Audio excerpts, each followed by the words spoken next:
Hi, Sister Edgington here. I just wanted to give you a little bit of input as you start week 5, and welcome to week 5. So first of all, if you chose to read chapter 2 from Increase in Learning, then your initial assignment for this week is going to be reading number 6, written by Pestalozzi, from Perspectives in the History and Philosophy of Education. And if you chose chapter 3 as your reading that you wanted to work on from Increase in Learning, then you are going to go to Perspectives in the History and Philosophy of Education and go to reading number 16, written by Adams. I love the choices that we have, but remember, this choice is just for turning in your assignment. You do need to read both of those chapters initially because there's so much information, so much good information in there that will help you with this cycle, with this week, with this assignment, but with all of the things that we are talking about in class this semester. After doing that, you will start working on your Zentation presentation, and there are just a few reminders for you. Remember that it shouldn't be longer than 4 minutes, and so you might want to practice some time yourself. Make sure that your video and audio quality are good before you post it, so that it's a good and easy presentation for us to watch and listen to.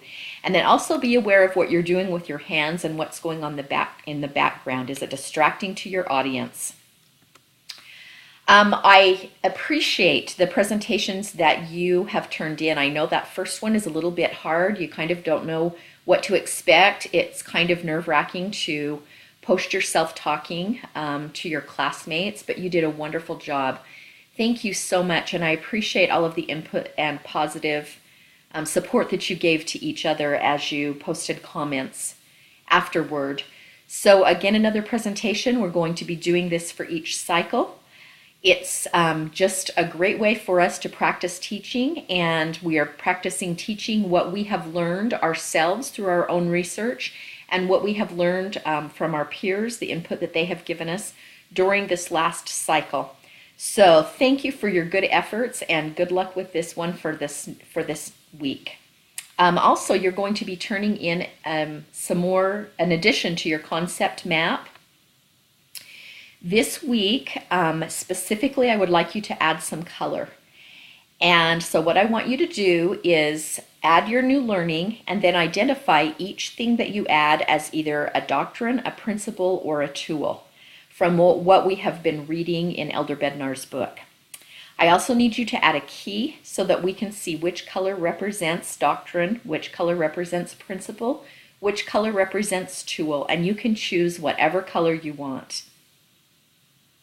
If you will go to the weekly announcements each week before you start the week's assignments, I try to give you student examples and all of the help and information that I can think of that might help you to be more successful.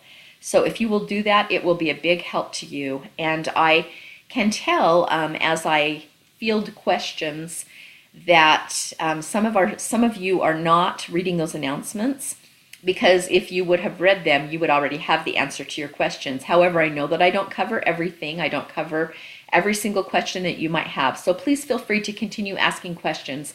But I would so appreciate it if you would go to those announcements each week and look at the information that I've already provided in anticipation of questions that you might have.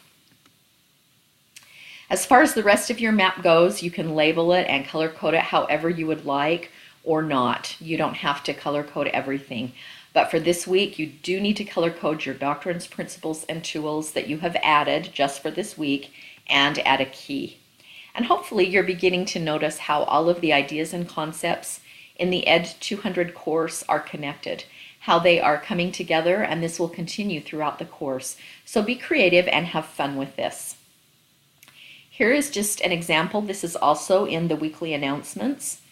Of a concept map with the doctrines, principles, and tools color-coded and a key added. So the doctrines are in blue, the principles in green, and the tools in pink. Remember, you choose whatever colors you want.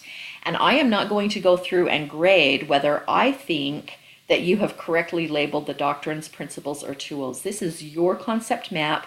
It's your learning, and I want you to do it in a way that is useful to you. So have a wonderful week. I'm so grateful for this class.